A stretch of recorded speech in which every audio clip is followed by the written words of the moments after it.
중국은 역사 연구를 광범위하게 진행해왔고 동북공정이 그것을 체계화한 거예요. 그래서 고구려가 중국사에 속한다는 결론이 나왔습니다. 그게 바로 학술적 결론이지요.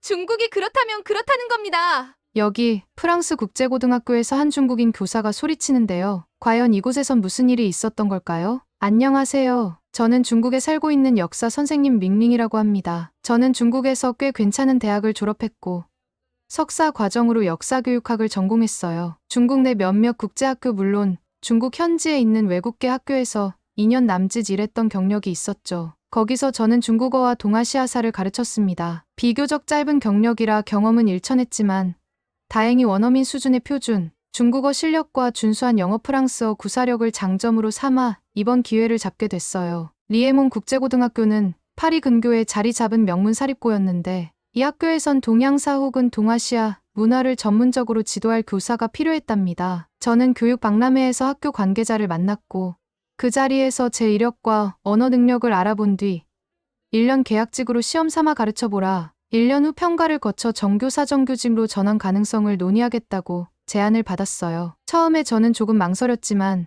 생각해보면 이런 기회가 흔치 않다는 걸 잘 알았어요. 유럽 명문 사립고에서 정규직 교사가 될 기회를 잡다니 하고 가슴이 뛰었죠. 그래서 중국에 있는 부모님께 의논했더니 부모님은 매우 기뻐하시면서 꼭 가서 중국의 위상을 높이고 너 자신도 성공해라 라고 격려하셨어요. 그렇게 저는 짐을 꾸려 프랑스로 떠났고 학교에서 마련해준 작은 숙소에서 생활하게 되었어요. 학교 측은 제게 여러 지원을 해줬고 저는 감사하는 마음으로 하루빨리 정교사 전환을 이뤄내리라 다짐했죠. 그리고 프랑스에 오기 전부터 저는 어릴 적부터 중화 사상을 깊이 흡수하며 자랐습니다. 제 주변 선생님들이 중국은 5,000년 이상 찬란한 문명을 계승했으며 동아시아 모든 국가는 중국에 뿌리를 두고 있다라고 늘 말씀하셨고 저도 그걸 굳게 믿었죠. 특히 저는 동북 공정에 대해 아주 긍정적이었어요. 어릴 때부터 배워온 바는 이렇습니다. 고구려나 발해 같은 고대 국가는 중국 동북지방에서 일어난 소수민족 정권이며 한국이 그 역사를 자기 것이라고 과도하게 주장하는 건 잘못이라는 것이었죠. 심지어 한반도의 역사도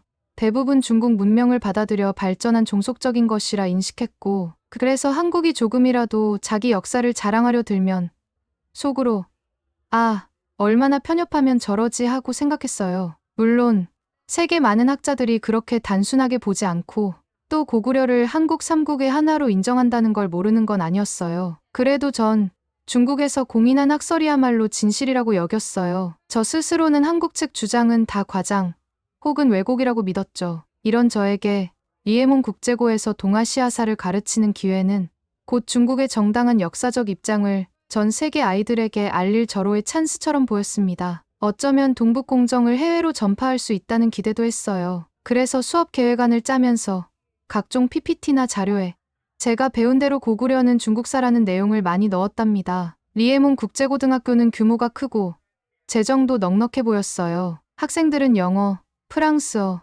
독일어, 스페인어 등 다양한 언어로 된 수업을 선택적으로 들었고 동아시아어, 중국어, 일본어, 한국어 수업까지 개설돼 있었죠. 저는 주로 동아시아 역사와 문화 과목을 영어와 프랑스어 혼합으로 가르치는 역할을 맡았고 부분적으로는 중국어 교습을 요청하는 학생들에게 선택 수업을 제공했습니다. 한 학급당 보통 1,520명 정도의 학생이었는데 국적이 정말 다양했어요. 중국, 일본, 한국, 베트남, 대만, 홍콩, 말레이시아, 그리고 서양권의 미국, 프랑스, 독일, 이탈리아 등등.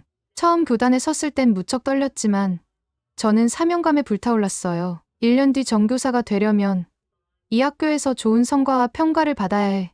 열심히 하자 하고요. 그래서 초반엔 정말 열정적으로 수업 준비를 했습니다. PPT도 색감과 애니메이션 효과를 잔뜩 넣어 화려하게 만들었고 중국에서 가져온 자료나 도서도 학생들에게 빌려줬어요. 그러던 중 한국 학생들을 만나게 되었어요. 사실 저는 한국인들에 대해 그리 좋은 감정이 없었어요. 왠지 모르게 중국 것을 훔쳐간다는 편견이 있었거든요.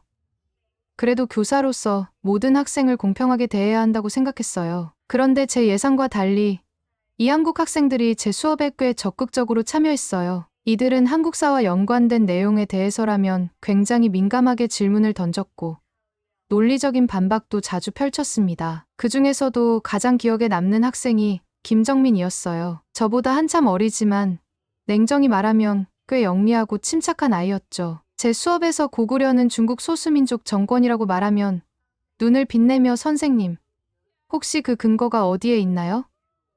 중국 측 자료만큼이나 한국사 쪽 자료도 확인하셨나요? 라고 물었어요. 초반에는 별 대수롭지 않게 넘겼죠. 이 녀석, 한국에서 그렇게 배웠나 보다. 그래도 중국의 역사가 훨씬 더 권위 있지 않나 하고 말입니다. 하지만 그 질문들이 반복될수록 저는 점점 부담을 느꼈어요. 왜냐하면 제가 아는 건 중국식 해석만이었거든요. 예컨대 고구려가 언제부터 만주를 지배했으며 어느 문헌에 어떻다고 적혀 있다든지 이런 것을 상세히 묻는데 저는 그냥 중국 교과서식 대답만 할 뿐 서양학계나 한국학계의 연구는 거의 모르는 상태였어요. 그런데 문제는 김정민이 가만히 있지 않고 자신이 가져온 자료 번역된 논문, 국제학술 컨퍼런스 자료 등을 제시하며 반박할 때였어요. 선생님, 이런 걸 보면 고구려가 독자적 국가였다는 증거가 많던데요? 조공이나 책봉 체제도 당시의 동아시아 국제 질서의 의례적 측면이지 영토가 곧 중국이 된다는 뜻이 아니라고요. 라고 꼬집는 거예요. 저는 솔직히 아니, 그래도 중국이 정답이야 라고 외치고 싶었지만 그걸 증명할 구체적 근거가 없어서 점점 난처해졌어요. 그래도 초반에는 에이, 김정민, 그건 한국 측 일방적인 해석이지. 동북공정에서 이미 다 밝혀진 사실이야. 라는 식으로 얼버무렸습니다. 그리고 이건 혹시나 정민이가 너무 민족주의적인 거 아닐까? 라는 생각으로 가볍게 넘기려 했어요. 하지만 시간이 지날수록 김정민의 질문은 더욱 예리해졌고 교실 안 다른 나라 학생들도 점차 제 수업 내용에 의문을 표하기 시작했어요. 이들은 보통 선생님, 서양 교과서나 국제 연구에선 고구려를 한국사에 넣는 편인데 선생님은 왜 그렇게까지 중국사라고 주장하세요? 라고 물었습니다. 전 그럴 때마다 부정확한 해명으로 수습했죠. 아, 그건 서방학계가 잘 몰라서 그래요. 중국에서는 오래전부터 고구려를 자국 역사로 본답니다. 라는 식의 태도로요. 사실 저 혼자만 애쓰는 것도 아니었어요. 우리 교실에는 중국인 유학생들도 꽤 있었는데 예컨대 왕웨이, 탕멍, 유신, 추잉, 쩡쿵 같은 학생들이 저를 열렬히 지지했어요. 이들은 역시 중국식 역사관에 익숙했기 때문에 제가 고구려는 중국사라고 말하면 맞아요, 선생님이라며 박수를 쳐주곤 했죠. 제가 김정민과 실랑이를 벌일 때 이 중국 학생 5명이 함께 달려들어 한국이 자꾸 우리 걸 뺏어간다. 한복도, 김치도 사실 중국이 먼저였잖아 라거나 한국은 예부터 우리 역사 일부였으니 왜 고구려까지 자기 역사로 우기는지 이해 안 간다라고 주장하기 시작했어요. 김정민 입장에서 보면 한 명 대 5명의 전쟁이 펼쳐진 셈이었죠. 그런데 김정민이 생각보다 기가 세더라고요. 웬만해선 굴하지 않았어요. 오히려 근거를 대세요. 어디에서 고구려가 중국사라고 명확히 쓰여 있나요? 하고 꼬치꼬치 캐물었어요. 그러다 보니 수업이 자주 논쟁으로 흐르곤 했어요. 전 계약직이고 학생들과 충돌하는 모습이 좋을 리 없는데도 이상하게 참지 못하고 감정적으로 대응하게 되더라고요. 게다가 저는 1년 뒤 정교사 전환을 목표로 하는 입장이었잖아요. 학교 측으로부터 학생 만족도와 수업 평가가 아주 중요하니 유념하라는 말을 들었고요. 그래서 최대한 수업 분위기를 좋게 만들려 노력했지만 김정민과 중국 학생들이 충돌할 때마다 저는 자꾸 중국 편을 들어주면서 사태가 악화되고 말았어요. 저는 당연히 우리 중국 학생들 말을 들어야지. 이건 국가의 자존심이 걸린 문제잖아 라고 생각했어요. 반면 김정민은 선생님, 이렇게 편파적이시면 곤란해요라고 제게 항의를 하기 시작했죠. 수업 자료나 PPT를 볼 때마다 김정민이 선생님, 이건 동북공정 선전물로 보이는데 해외학계나 한국학계 주장을 무시하는 건 위험합니다라고 지적하고 저는 그게 왜 위험하죠? 중국에서 이미 공인된 연구입니다라고 응수하면서 교실은 자주 싸늘한 대치 상태가 되었어요. 이 갈등이 더 심해진 계기는 뜻밖에도 학교 밖에서의 중국 학생들 태도였어요. 김정민이 수업에서 중국 학생들이 종종 공공장소에서 새치기 하거나 아무 데서나 침을 뱉고 화장실을 더럽게 쓴다고 따끔하게 지적한 거예요. 처음엔 저도 김정민, 그건 너무 과장 아닌가요? 다른 학생들도 시끄러울 때 있잖아요 라고 했는데 김정민이 구체적인 사례를 들며 도서관에서 왕의와 탕멍이 시끄럽게 떠들고 심지어 간식 먹다 흘린 걸 안 치운 적이 여러 번 있었다. 또 학식학내 식당에서 줄 안 서고 끼어드는 행태를 내가 직접 봤다라고 말하는 거예요. 이 말을 들은 왕의와 탕멍이 발끈했어요. 내가 뭐라고 우리를 감시해. 다른 사람도 다 그러잖아. 하고 화를 냈고 김정민은 아니. 난 사실을 말하는 거고. 그게 왜 우리 수업 분위기를 해치는지 의문이다. 여기 국제학교인데 왜 중국인들끼리만 모여서 무질서하게 구는지 궁금하다는 거야 라고 응수했죠. 저는 이 장면을 지켜보며 솔직히 좀 부끄럽기도 했지만 외면하고 싶었어요. 내가 굳이 중국 학생들에게 질서 지키라고 훈계해야 하나? 동포 같은 느낌인데 하면서 저는 그저 김정민을 노려봤어요. 그러자 김정민이 제게 선생님, 다른 학생들은 선생님께서 지도를 해주길 바라요. 왜냐하면 중국 학생들이나 관광객들 사이에서 이런 문제가 자주 발생하는데 이걸 지적하면 중국을 모욕한다고 받아들이니 괜히 꺼리거든요. 하지만 실제로 프랑스 사람들도 불만이 많아요. 줄 서지 않고 시끄럽고 아무데나 침을 뱉고라고 말했어요. 그 순간 제 안에서 무언가 확 올라오더군요. 감히 한국 학생이 중국을 비난해 하는 울분이었어요. 저는 수업 시간 중이었음에도 다소 거친 목소리로 말했어요. 정민, 지금 그건 수업 주제와 상관없잖아요. 그리고 너희 한국인들도 나름 문제가 있을 수 있지 않나요?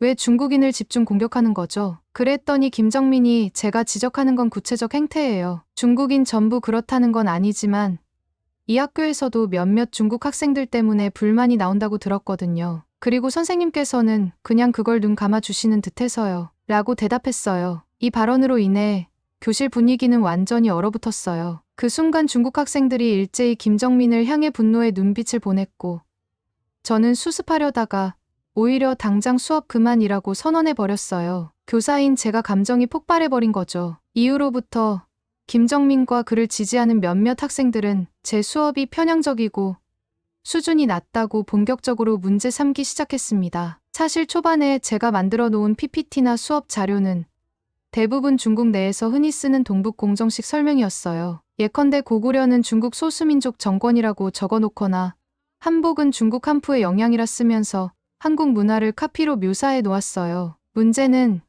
이를 뒷받침할 구체적인 사료나 국제학계의 시각이 거의 없었다는 거예요. 그냥 중국 관변 자료 몇 개 복붙한 수준이었죠. 김정민뿐 아니라 서양권 학생들도 선생님, 이건 중국 정부의 공식 입장만 적힌 것 같아요. 다른 나라 학자들의 연구나 여러 시각도 소개해 주실 수 있나요? 라고 물었어요. 그때마다 저는 제대로 답을 못했죠. 우린 지금 중국 역사를 배우는 거니까 중국 시각이 중요합니다. 라며 둘러댔어요. 하지만 이 국제학교는 다원주의를 중시하는 곳이라 교장이나 교감, 동료 교사들도 한쪽 관점만 주입하지 말고 다양한 학설을 함께 소개해 주십시오라고 수차례 권고했습니다. 저는 내심 불만이 많았어요. 아니, 중국이 정답인데 왜 굳이 다른 견해를 소개해? 그건 중국이 폄훼당하는 길 아닌가? 하고요. 그래서 형식적으로만 몇몇 해외 논문 제목을 슬쩍 넣어놨을 뿐 실제 내용엔 반영하지 않았어요. 결국 몇몇 학생들이 수업평가 설문서에 링링 선생님의 수업은 지나치게 편향적이고 역사적 근거가 희박하다. 토론 요청을 하면 감정적으로 대한다. 라고 썼다고 해요. 당연히 김정민의 영향력이 컸겠죠. 교감 선생님이 저에게 면담을 요청해 최근 학생들 사이에서 링링 선생님 수업이 깊이가 부족하고 편파적이라는 말이 있다는데 사실입니까? 하고 물었고 저는 아니에요. 애들이 민족주의 감정에 치우친 것 같아요. 라고 변명했어요. 그러나 이미 소문은 퍼질 대로 퍼진 상태였죠. 이쯤 되니 저는 이러다 정교사 전환에 실패하겠구나 라는 위기감을 느꼈어요. 1년 계약직 기간이 어느덧 67개월 가까이 흘렀는데 수업 평가에서 저는 별로 좋은 점수를 받지 못하고 있었거든요. 동아시아 역사 과목을 듣는 학생들 중 일부는 너무 중국만 미화하는 경향이 짙다며 불만을 표현했고 특히 김정민은 노골적으로 링링 선생님이 제공하는 자료는 동북공정 선전물에 가깝다고 비판했어요. 저는 이 상황이 너무 억울했어요. 왜 굳이 한국 학생 하나 때문에 내 인생이 꼬여야 하지? 하는 생각이 가득했죠. 그래서 점점 김정민에게 적개심이 생기기 시작했어요. 제 내면에선 한국이란 나라, 원래부터 중국 문화를 자주 훔쳐가더니 이제 내 미래까지 빼앗으려고 하나라는 과도한 피해의식이 싹 텄답니다. 그러다 보니 수업 중 김정민이 질문만 해도 제가 거칠게 대응하는 사태가 잦아졌어요. 예를 들어 김정민이 선생님, 이 부분은 서양학자 A씨 논문을 보면 다른 결론이 나오는데라고 지적하면 저는 그 학자는 모르는 거예요. 동아시아 사정은 중국인이 더 잘 알죠. 라며 화를 냈죠. 한 번은 정말 큰 소리를 내고 말았어요. 김정민, 자꾸 내 수업에 대들 거면 굳이 이 과목을 들을 필요가 없어. 교사를 무시하는 태도는 이 학교 규칙에도 어긋나는 거 알죠? 라고. 교실 분위기가 싸해졌고 중국 학생들은 저를 거들며 맞아 정민 내가 너무 깐깐해 라고 외쳤지만 다른 국적 학생들은 일제히 제 쪽을 의아한 눈으로 쳐다봤죠. 저건 교사가 보여줄 태도가 아닌데 하고 말이에요. 제가 한창 스트레스를 받고 있던 어느 날 학교 측에서 공개 수업을 실시하겠다고 통보해 왔습니다. 정규직 전환 대상인 교사들의 실제 수업 상황을 점검하고 최종 평가에 반영하겠다라는 방침이었어요. 저는 엄청 긴장했죠. 이 공개 수업에 따라 제 운명이 갈릴 수도 있으니까요. 그날 교감 선생님과 동아시아어 담당 부장 교사가 제 수업을 참관하러 들어왔어요. 주제는 동아시아 고대 국가의 영토 확장과 국제관계였고 당연히 고구려 이야기가 핵심적으로 들어갔죠. 저는 PPT를 띄우며 늘 하던 대로 고구려는 중국 동북 지역에서 일어난 소수민족 정권이라는 논리를 강조했어요. 그러나 이번에는 조금 더 정제된 표현을 사용하려고 애썼어요. 그런데 김정민이 또 손을 들었어요. 저는 속으로 제발 좀 잠잠히 넘어가면 안 되나 하고 바랐지만 교실 분위기상 무시하기도 어려웠죠. 그래서 네, 김정민, 말해보세요. 라고 했어요. 김정민이 말했어요. 선생님, 이전에도 말씀드렸지만 국제사학계에서 고구려를 한국사로 분류하는 근거가 많은데 왜 중국 학설만 가르치시는지 의문이에요. 특히나 원문 사료나 고고학적 발굴 결과 등을 함께 제시해 주셔야 깊이 있는 학습이 되지 않을까요? 그런데 선생님 자료엔 중국식 교과서 요약밖에 없는 듯합니다. 정말 듣기 싫었지만 저는 참으면서 중국은 역사 연구를 광범위하게 진행해왔고 동북공정이 그것을 체계화한 거예요. 그래서 고구려가 중국사에 속한다는 결론을 내렸으니 그게 학술적 결론이지요. 라고 답했어요. 김정민은 멈추지 않았어요. 하지만 동북공정은 정치적 목적이 크다는 비판을 많이 받잖아요. 여기 프랑스나 미국, 일본의 학자들도 그렇게 지적합니다. 소수민족 통합이라는 중국 내부 정책 때문에 이뤄진 연구라고요. 이런 반론도 소개해 주셔야 공정한 교육이 되지 않을까요? 그 순간 제가 감정적으로 흔들렸어요. 참관 중인 교감과 부장 교사가 옆에서 날카로운 눈으로 지켜보고 있었기 때문이죠. 저는 심장이 두근거렸지만 어떻게든 떨리는 목소리를 가다듬고 최대한 부드럽게 말하려 했어요. 정민 학생, 그건 일부 서방 언론의 시각 아닐까요? 중국에서는 이미 고구려가 자국 역사라는 점을 방대한 사료로 입증했습니다. 이런 사안을 가볍게 폄하해선 안 되죠. 그런데 교실 뒤편에 앉아있던 왕의가 갑자기 끼어들었어요. 맞아요. 한국이 늘 우리 걸 뺏으려 하잖아요. 한복, 김치, 고구려까지 전부 자기네 거라고 우기는 건 말도 안 돼. 뒤이어 탕몬과 류신, 추잉, 쩡쿤도 목소리를 높였어요. 정민아, 내가 너무 자국 위주로만 생각하는 거 아니야? 중국이 훨씬 큰 나라잖아 라고. 김정민은 이미 여러 차례 겪은 일이니 놀라지도 않고 차분히 저는 팩트를 말하는 겁니다. 세계 많은 학자들이 그렇게 보거든요. 라고 대꾸했죠.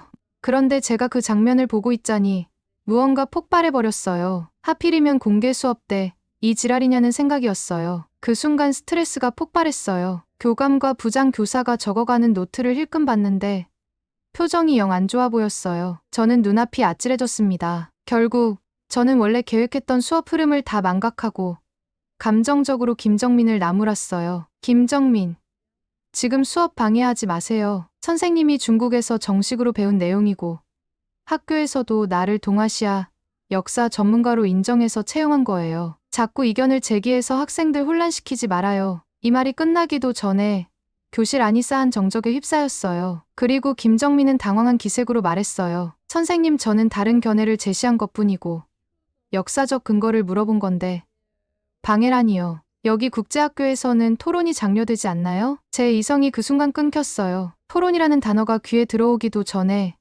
너 같은 학생이 있어서 내가 정교사를 못하게 생겼잖아. 하는 울분이 치밀었죠. 물론 입 밖으로는 그렇게까지 말하진 않았지만 비슷한 뉘앙스가 섞인 폭언이 튀어나와 버렸어요. 그게 토론이 아니라 내가 한국 민족주의를 내세워 중국 역사를 깎아내리는 거잖아요. 이건 교사를 무시하는 태도라고요. 정민, 난 내가 다른 나라 학생이든 뭐든 상관없지만 내 수업에서 이러는 건 용납하기 어려워요. 학생들이 일제히 숨을 삼켰고 교감과 부장교사는 표정을 굳힌 채 제게 진정하세요. 링링 선생님. 이라고 했어요. 하지만 저는 이미 흥분을 가라앉히지 못하고 있었어요. 왕웨이와 탕몽 등 중국 학생들도 마치 제가 중국을 대변해 준다고 느꼈는지 그래, 정민이 너 진짜 너무하는 거야. 하고 소리치며 동조했어요. 결국 공개 수업이 완전히 엉망이 되어버렸습니다. 교감 선생님이 중간에 오늘 수업은 여기까지 보는 게 좋겠군요라고 끊어버렸고 교실 안 분위기는 말 그대로 파탄 상태였죠. 저는 그 자리에 서 있기도 괴로워서 차마 종례도 제대로 못하고 밖으로 나와 버렸어요. 그 공개 수업 사건 뒤 교감과 부장교사는 저를 면담실로 불렀어요. 거기서 엄중하게 지적했어요. 링링 선생님, 이 학교에서의 수업은 토론과 다문화 존중이 필수입니다. 그런데 오늘 모습을 보니 지나치게 감정적이고 학생에게 폭언성 발언까지 하셨네요. 그뿐 아니라 이전부터 수업 자료가 너무 편파적이라는 평판이 있었습니다. 저는 애써 변명했지만 교감은 여러 학생들의 진술과 녹음, 녹화 자료가 있습니다. 특히 한국 학생 김정민뿐 아니라 서양권 학생들도 같은 불만을 표시했어요. 그리고 오늘 수업도 엉망이었지요. 라고 단호히 말했어요. 저는 속으로 끝났구나 싶었어요. 그리고 아니나 다를까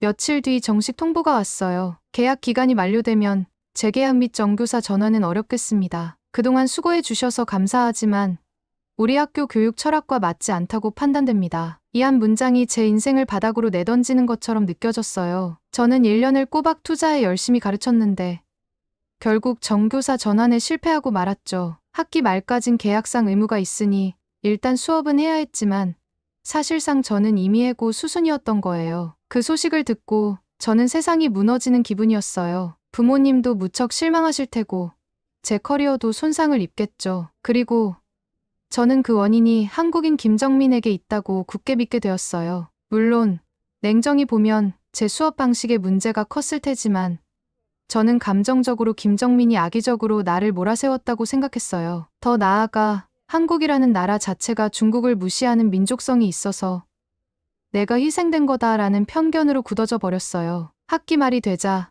저는 별다른 환송도 받지 못한 채 조용히 짐을 싸서 나갈 준비를 했어요. 계약직이었으니 1년 뒤에 재계약이나 전환이 돼야 했는데 이미 학교에서 전환 불가 통보를 내린 상태였으니까요. 사실상 저는 쫓겨나는 거나 다름없었어요. 그리고 떠나는 날 복도에서 우연히 김정민을 만났어요. 그 애는 제가 무거운 캐리어를 끌고 있는 걸 보더니 미안한 표정으로 다가왔어요. 선생님 결국 이렇게 되셨나 보네요. 저는 그냥 제 역사를 지키고 싶었고 수업이 너무 한쪽으로만 치우치니 문제라고 느꼈어요. 하지만 이렇게 큰 결과로 이어지진 않길 바랐는데 저는 김정민을 노려보며 속으로 지금 사과하러 온 거야? 아니면 자랑하러 온 거야?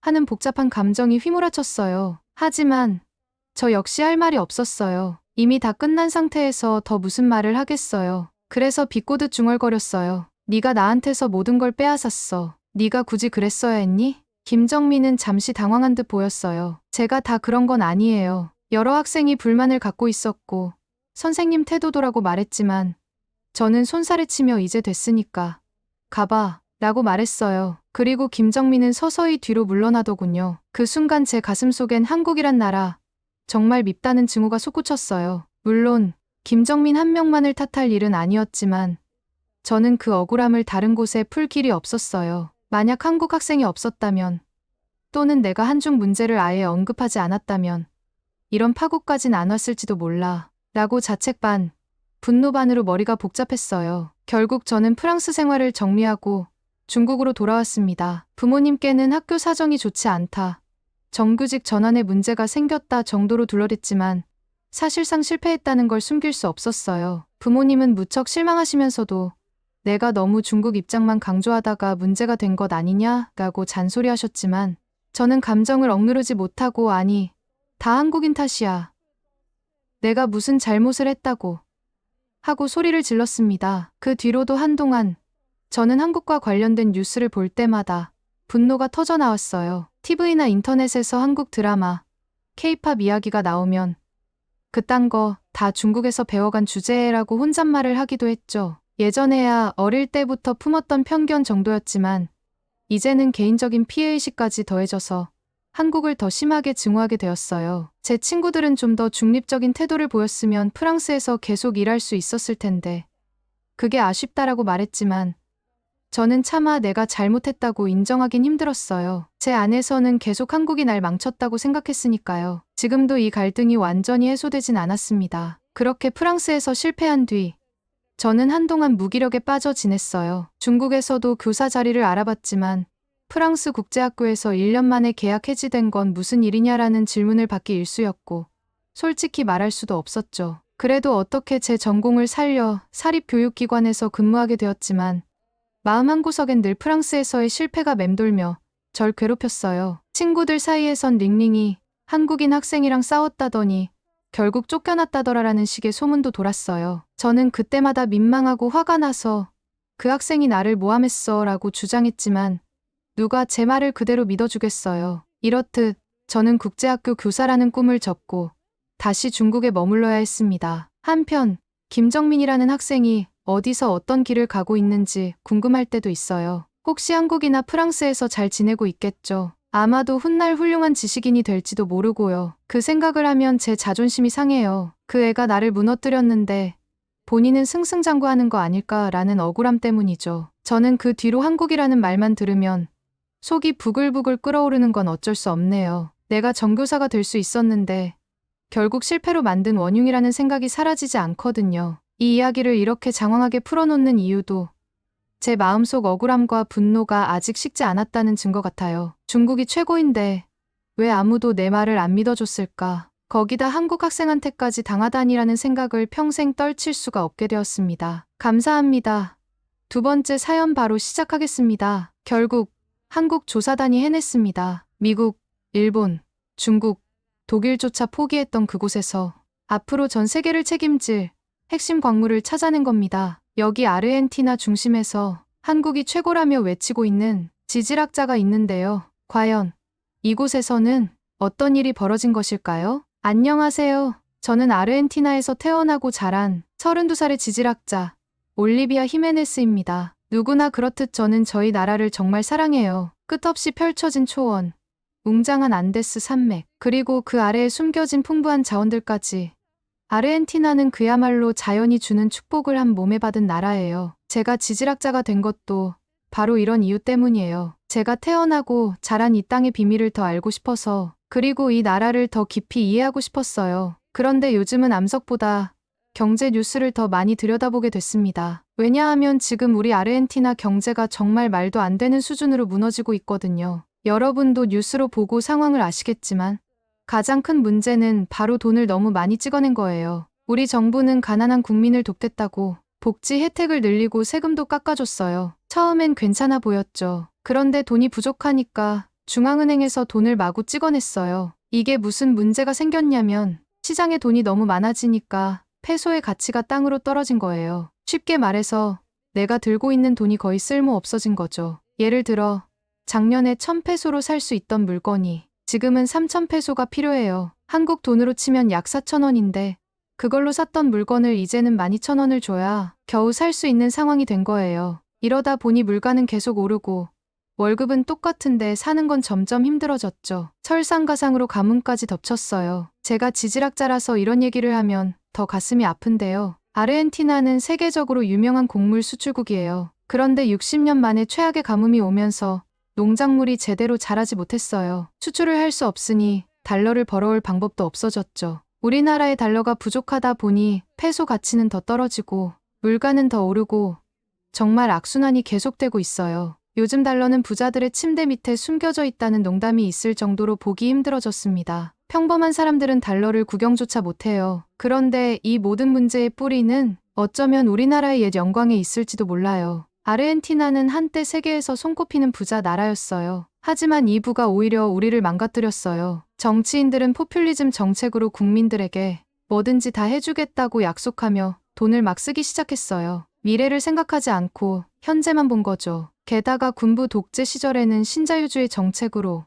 나라의 산업 기반을 외국 자본의 헐값으로 팔아넘겼어요. 결과적으로 공장이 문을 닫고 일자리가 사라졌죠. 그때부터 시작된 경제적 악순환이 지금까지 이어져 온 거예요. 현재 상황은 정말 심각해요. 금리가 무려 118%예요. 은행에 돈을 맡기면 1년 뒤에 2배 넘게 불어나지만 돈을 빌리는 건 꿈도 못 꿔요. 이자만으로도 집을 날릴 수 있으니까요. 물가 상승률은 124%에 달해서 물건값이 한 달 전보다 2배로 뛰는 일이 일상이 됐어요. 국민 10명 중 4명은 빈곤 상태에 놓여 있고 밥 굶을 걱정을 하고 있어요. 저도 가끔 저녁을 굶어야 하나 고민할 때가 많아요. 정말 이래서는 살 수가 없겠죠. 상황이 이렇기에 요즘 저는 이 아름다움을 즐길 여유가 없습니다. 현재 우리 아르헨티나는 국가 부도의 위기에 놓여 있고 저는 밤낮 없이 우리가 가진 자원을 찾아내기 위해 땅속을 들여다보고 있습니다. 자원은 이제 단순한 자연의 선물이 아니라 우리나라를 구할 마지막 희망이 되었기 때문이에요. 그 중에서도 저는 살타구 MS 지역에 주목하고 있습니다. 이곳은 리튬 매장 가능성이 세계에서 가장 높은 곳 중 하나로 지구상에서 가장 중요한 자원이 묻혀 있을 가능성이 크죠. 리튬은 오늘날 세계가 목을 매는 자원입니다. 스마트폰과 전기차 배터리의 핵심 원료로 앞으로의 미래 산업을 책임질 필수 자원이에요. 특히 전기차 산업은 리튬 없이는 존재할 수 없습니다. 그래서 리튬은 흰석유 화이트 오일이라고 불리며 전 세계적으로 엄청난 가치를 인정받고 있죠. 하지만 현재 전 세계 리튬 시장은 대부분 중국에 의존하고 있습니다. 중국은 리튬 가공과 수출에서 독보적인 위치를 차지하고 있죠.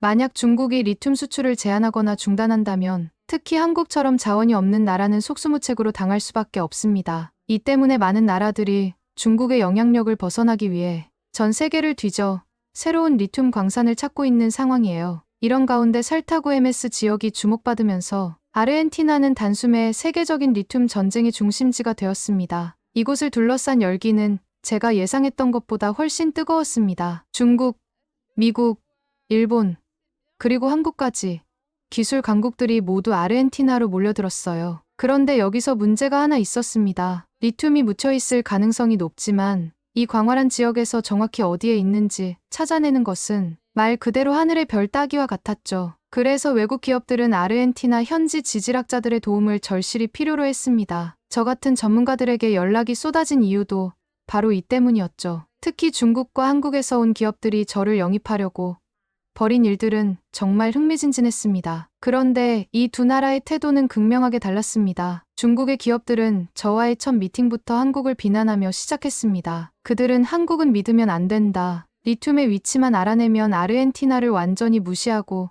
자기들 이익만 챙길 것이다 라고 했어요. 심지어 그들은 한국을 두고 화장실 들어갈 때와 나올 때가 다른 도둑놈이라며 험담을 이어갔지요. 중국도 한국에게 많이 당했으니 절대 속지 말라고 끊임없이 경고했어요. 처음에는 그들의 말을 듣고 한국에 대한 의심이 들기도 했습니다. 반면 한국의 포스코는 완전히 다른 접근 방식을 보여줬습니다. 포스코는 처음부터 간단하고 명확한 협상안을 들고 왔어요. 리튬을 발굴하게 되면 아르헨티나와 한국이 나눌 이익을 투명하게 정리하자며 모든 조건을 깔끔하게 문서로 제시했죠. 그리고 그들은 저에게 이렇게 말했어요. 리튬이 매장된 것으로 보이는 위치와 현지 가이드만 제공해 주시면 나머지는 저희가 알아서 진행하겠습니다. 그들의 태도는 매우 진지하고 단호했으며 다른 나라를 비난하거나 우리나라를 깎아내리는 말은 한마디도 없었습니다. 대신 그들은 저와 제 가족들에게 고급 선물까지 준비했어요. 저에겐 최고급 향수 세트를, 제 가족들에게는 삼성의 최신형 스마트폰, 노트북, 태블릿을 선물로 주었지요. 사실 저는 이런 선물을 받는 게 부담스러워서 거절하려 했습니다. 그런데 포스코 측은 단호한 태도로 이렇게 말했어요. 이 선물들은 협상 과정의 일부입니다. 저희는 뒤에서 딴소리를 하거나 아르헨티나를 무시하는 일이 절대 없을 것입니다. 만약 이번에 리튬 광산을 찾지 못하더라도 저희는 포기하지 않을 것입니다. 그들의 말과 태도에서 느껴지는 신뢰감은 정말 놀라웠습니다. 저는 이렇게 강단 있는 기업이라면 우리 아르헨티나에 진정한 도움이 될 수 있겠다는 확신이 들었죠. 그러던 중 황당한 사건이 하나 일어났어요. 어느 날 밤, 한 중국 기업의 직원이 비밀리에 저를 찾아왔어요. 그는 저에게 리튬이 묻혀있는 정확한 좌표를 알려달라며 제 앞에 현금을 가득 담은 가방을 내밀었습니다. 이건 단순한 보증금일 뿐입니다. 좌표만 알려주시면 나머지는 모두 저희가 알아서 처리하겠습니다라며 그 돈을 제 손에 쥐어주려 했죠. 저는 그 자리에서 단호히 거절했습니다. 그러자 그는 저를 협박하듯 말했어요. 이건 아르헨티나의 미래를 위해서도 중요한 일입니다. 한국 같은 나라가 리튬을 가져가면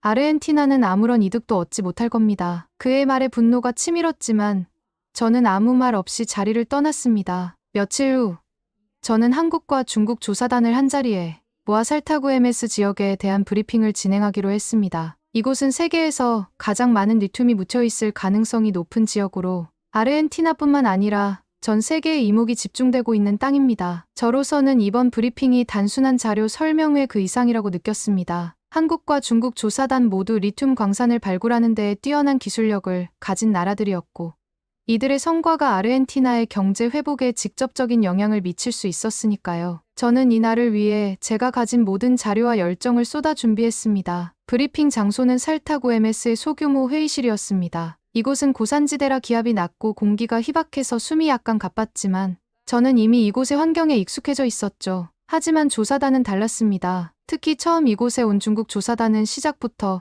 불만스러운 표정을 감추지 못했습니다. 한 직원은 왜 이런 외진 곳에서 회의를 하느냐며 불평했고 또 다른 직원은 산소 부족 탓인지 끊임없이 물을 마시며 고개를 흔들었습니다. 반면 한국 조사단은 말 한마디 없이 묵묵히 자리에 앉아 자료를 꺼내 준비를 시작했습니다. 작은 차이였지만 두 팀의 태도는 이미 극명하게 드러났죠. 브리핑은 오전 10시에 시작됐습니다. 저는 먼저 아르헨티나의 역사와 지질학적 특성에 대해 이야기했습니다. 여러분이 서 있는 이 땅은 단순히 광물 자원이 많은 곳이 아닙니다. 이곳은 수백만 년 전부터 형성된 지질학적 경이로움의 결과물입니다. 살타구 MS 지역은 지각판의 충돌과 화산 활동의 결과로 인해 자연적으로 리튬이 농축된 곳으로 알려져 있죠. 전 세계에서도 이런 조건을 가진 지역은 손에 꼽습니다. 저는 그렇게 설명하며 지역의 단면 구조와 지질학적 데이터를 담은 슬라이드를 화면에 띄웠습니다. 한국 조사단은 제가 설명을 시작하자마자 곧바로 녹음을 시작했습니다. 노트북을 펴고 타자를 치는 사람, 수첩에 빠르게 메모하는 사람, 심지어 통역사를 붙들고 이 부분은 정확히 다시 설명해 달라고 요청하는 사람까지 모두가 한순간도 놓치지 않으려는 모습이었죠. 제가 화산 활동과 리튬 매장 관계에 대해 좀 더 복잡한 설명을 할 때는 한국팀의 통역사가 손을 들어 질문하기도 했습니다. 방금 말씀하신 농축 과정에 대한 부분을 다시 한번 자세히 설명해 주실 수 있을까요?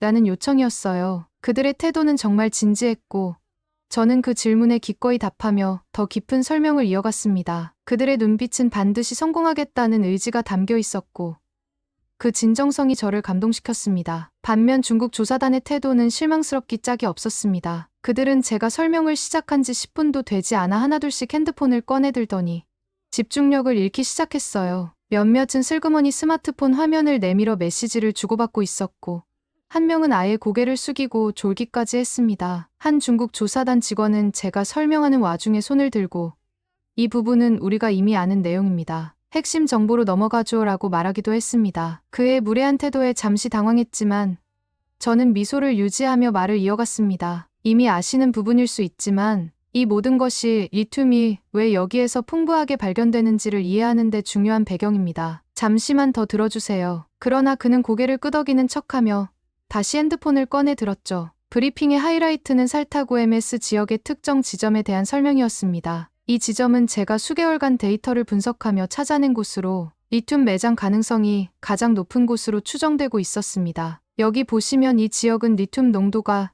유독 높게 측정된 지점입니다. 그러나 지형이 험준하고 땅속 깊이 묻혀 있어서 발굴 작업은 상당히 까다로울 것입니다. 하지만 이곳이 성공적으로 발굴된다면 아르헨티나는 리튬 생산 강국으로 도약할 수 있는 기회를 잡게 될 겁니다. 저는 그렇게 말하며 데이터를 보여주는 그래프와 위성 사진을 화면에 띄웠습니다. 이때 한국 조사단의 반응은 정말 인상적이었습니다. 그들은 제 발표 자료를 촬영하며 그래프의 세부 수치를 하나하나 통역사에게 확인해달라고 요청했어요. 심지어 한 조사단 직원은 이 부분을 다시 한번 설명해 주실 수 있겠습니까? 리튬 농도가 높게 측정된 지점의 정확한 위치와 지질학적 특징이 궁금합니다라고 말하며 추가 질문을 던졌습니다. 그들의 열정적인 태도는 제가 지금까지 경험한 그 어떤 조사단보다도 진지했습니다. 반대로 중국 조사단은 여전히 제 설명에 무관심했습니다. 그들은 제가 가장 중요한 데이터를 발표하는 순간에도 휴대폰 화면을 내려다보고 있었고, 심지어 한 직원은 브리핑 도중에 나가버리기까지 했습니다. 저는 그들의 태도에서 아르헨티나의 자원을 진정으로 존중하거나 이해하려는 노력이 부족하다는 것을 느꼈습니다. 브리핑이 끝난 뒤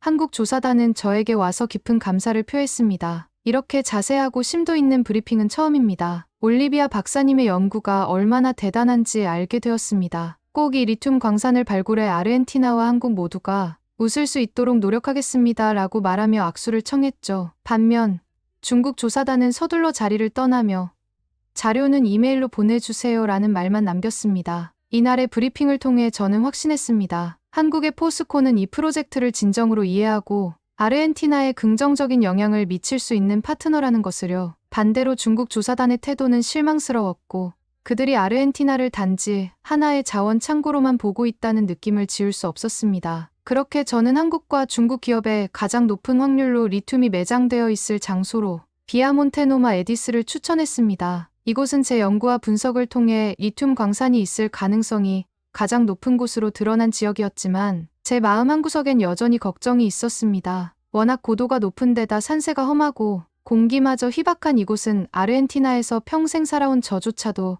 발걸음이 무거운 곳이었으니까요. 외국인들에게 이런 험한 곳에 오게 해서 혹시라도 헛걸음을 시키는 건 아닐까 하는 마음이 떠나지 않았죠. 그래도 데이터는 거짓말을 하지 않았습니다. 결국 저는 자신감을 갖고 이곳으로 한국과 중국 조사단을 초대했습니다. 약속된 날, 저는 새벽부터 현장에서 준비를 시작했습니다. 한국과 중국 조사단은 오후쯤 도착했는데 이미 산 아래에서부터 헐떡거리며 올라온 그들의 얼굴에는 고된 흔적이 역력했습니다. 산 정상에 가까워질수록 공기는 점점 희박해졌고 피부를 찌르는 듯한 차가운 바람이 그들을 맞이했죠. 중국 조사단은 도착하자마자 불만을 쏟아내기 시작했습니다. 한 중국 직원은 얼굴이 벌겋게 달아오른 채 이런 곳에서 작업을 하라고요? 숨도 제대로 못 쉬겠는데?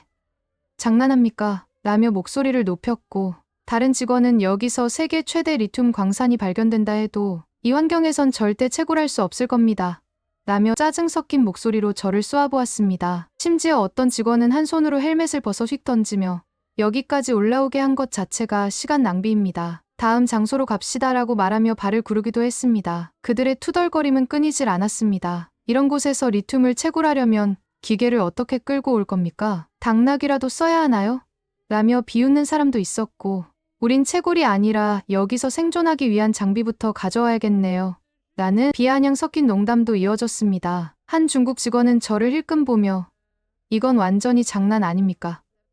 데이터 분석이 잘못된 거겠죠. 아니면 당신이 우리를 일부러 시험하려고 이런 곳으로 데려온 겁니까? 라고 말하며 제 연구를 의심하기도 했습니다. 반면 한국 조사단은 아무 말 없이 묵묵히 장비를 정리하고 있었습니다. 그들도 숨이 가쁘고 힘들어 보였지만 저를 바라보는 눈빛엔 여전히 신뢰가 담겨 있었습니다. 한 한국 직원이 제게 다가와 숨을 고르며 말했어요. 박사님, 여기까지 오게 된 데는 분명 이유가 있을 겁니다. 저희는 박사님의 데이터를 믿습니다. 조금 힘들어도 최선을 다하겠습니다. 그 말을 듣는 순간 저는 순간 울컥했습니다. 그들은 불평 한마디 없이 제 분석을 믿고 묵묵히 따라주는 모습이 정말 인상적이었어요. 하지만 중국 조사단은 이미 그들의 결정을 내린 듯했습니다. 그들은 제 설명이 끝나기도 전에 여기선 절대 작업이 불가능합니다. 숨도 못 쉬는 이곳에서 어떻게 장비를 돌리겠습니까? 그냥 다음 장소로 갑시다라며 제 말을 끊었습니다. 한 직원은 손목시계를 보며 우리가 여기서 시간을 낭비할 만큼 한가한 줄 아십니까? 더 생산적인 곳으로 안내하시오.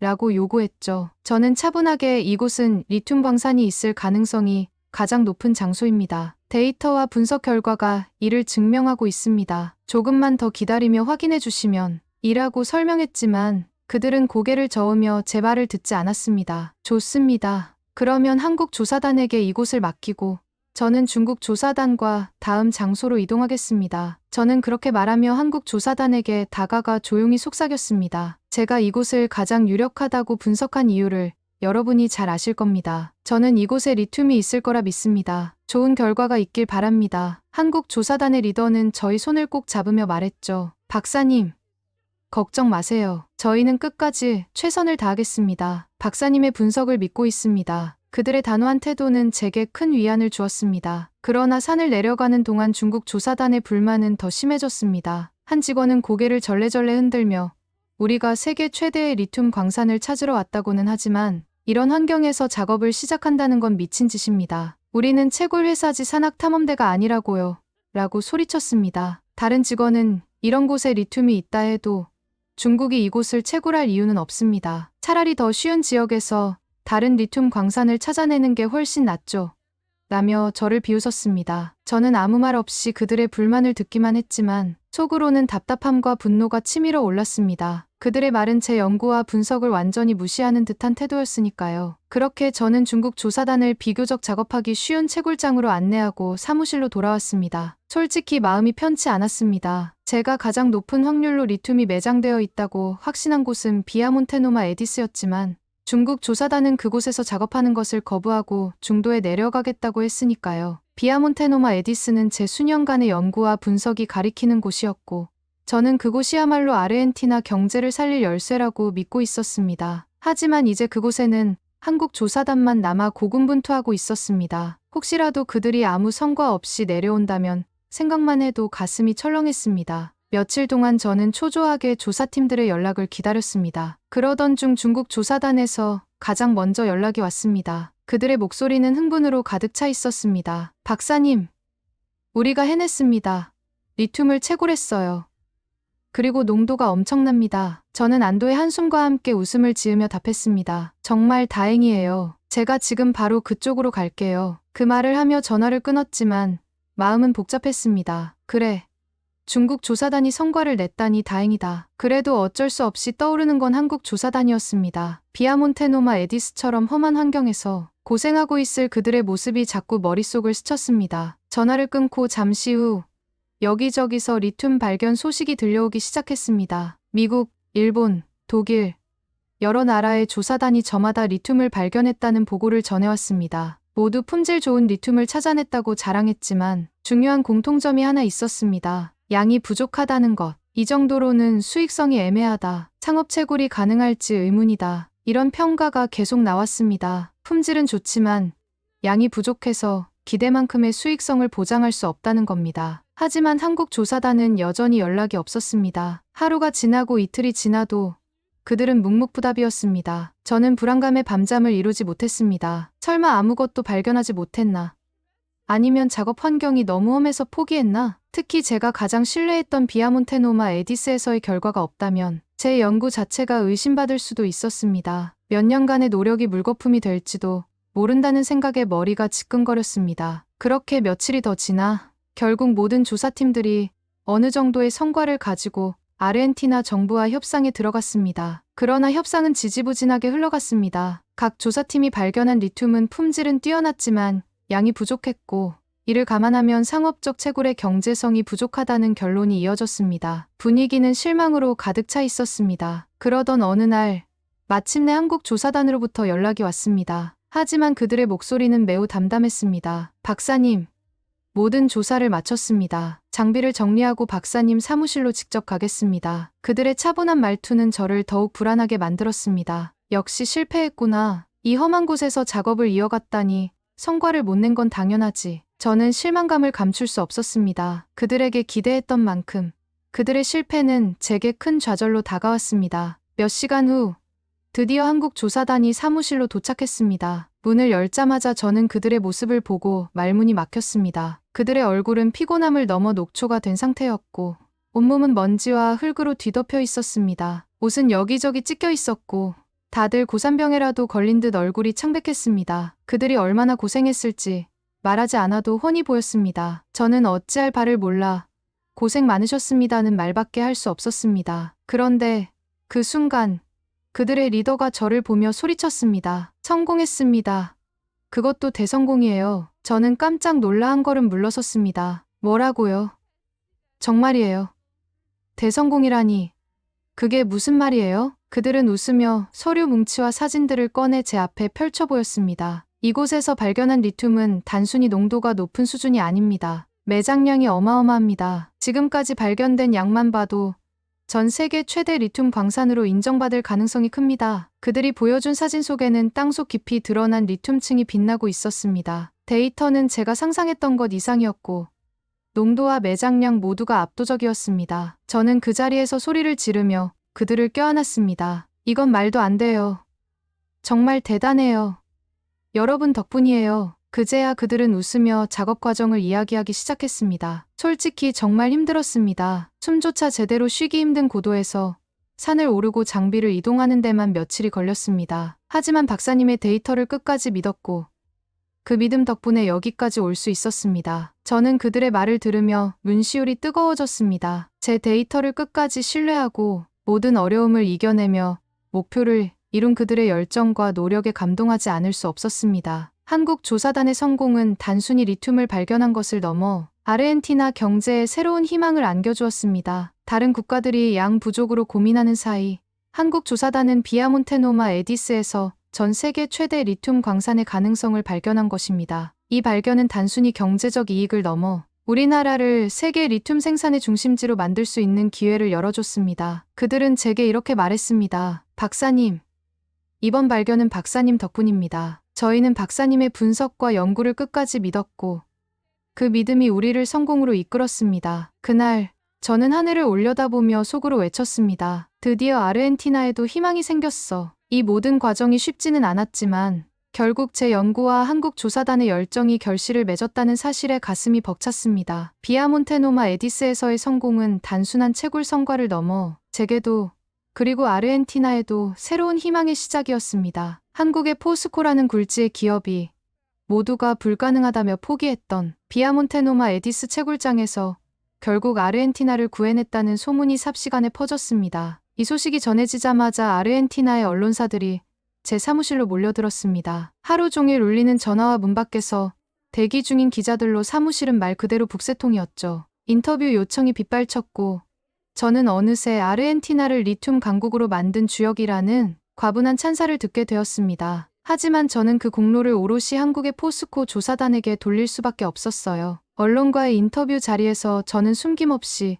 그들의 열정과 헌신을 이야기했습니다. 한국의 포스코 조사단은 다른 어떤 나라보다도 진지했고 무엇보다도 강한 의지를 가지고 있었습니다. 고도 4,000m의 척박한 환경 속에서 포기하지 않고 작업을 이어갔습니다. 그들의 노력이 없었다면 비아몬테노마 에디스의 리튬은 여전히 땅속에 묻혀 있었을 겁니다. 제가 말하는 동안 기자들은 열심히 메모하며 질문을 던졌습니다. 그렇다면 한국이 이번 성과로 무엇을 얻었나요? 저는 웃으며 대답했죠. 포스코는 단순히 리튬을 찾아낸 것만이 아닙니다. 그들은 아르헨티나를 세계 리튬 생산의 중심지로 만들어 줄 첫걸음을 내디뎠습니다. 이번 프로젝트의 성공으로 포스코는 아르헨티나 살타주 구에메스에서 연간 25,000톤 규모의 수산화 리튬 공장을 준공했습니다. 이 공장은 단순한 채굴 시설이 아니라 리튬을 고부가 가치 소재로 가공할 수 있는 첨단 기술을 적용한 공장입니다. 그들은 아르헨티나 리튬 염호에서 추출한 염수를 활용해 전기차 배터리의 핵심 소재인 수산화 리튬을 생산할 예정입니다. 기자들은 놀란 표정을 지으며 메모를 멈추고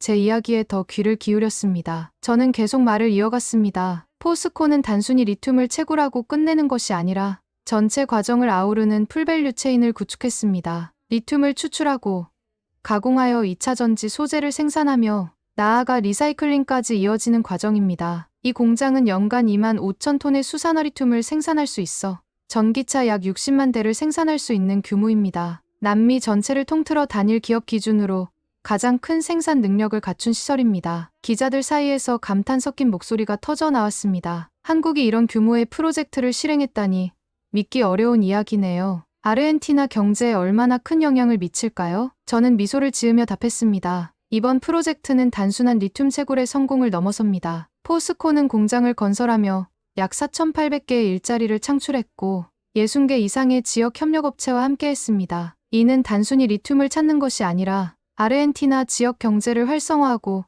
우리나라의 산업 기반을 다지는 데에도 크게 기여한 겁니다. 이어 저는 포스코의 첨단 기술에 대해서도 이야기했습니다. 포스코는 자체적으로 개발한 독창적인 리튬 추출 기술을 이번 프로젝트에 적용했습니다. 이 기술은 전기투석 방식을 활용해 고순도의 수산화 리튬을 생산할 수 있도록 합니다. 유지 비용이 낮고 효율성이 뛰어나 다른 국가들도 포스코의 기술력을 주목하고 있습니다. 한 기자가 손을 들고 물었습니다. 그렇다면 포스코의 계획은 여기서 끝인가요? 저는 고개를 저으며 말했습니다. 아닙니다. 포스코는 이번 공장이 첫 단계일 뿐이라고 밝혔습니다. 앞으로 2025년까지 2단계 프로젝트를 통해 추가로 연산 2만 5천 톤의 생산 능력을 갖출 계획이고 최종적으로는 연산 10만 톤 규모의 공장을 완성할 예정입니다. 이는 단순히 아르헨티나뿐만 아니라 전 세계 전기차 시장과 2차 전지, 소재 산업에 큰 영향을 미칠 겁니다. 인터뷰가 끝난 후 많은 기자들이 포스코의 업적을 극찬하며 돌아갔습니다. 하지만 저는 그들의 공로를 더욱 부각시키고 싶었습니다. 사실 이번 프로젝트의 성공은 단순히 기술력 때문만이 아니었습니다. 포스코 조사단이 보여준 진정성과 헌신,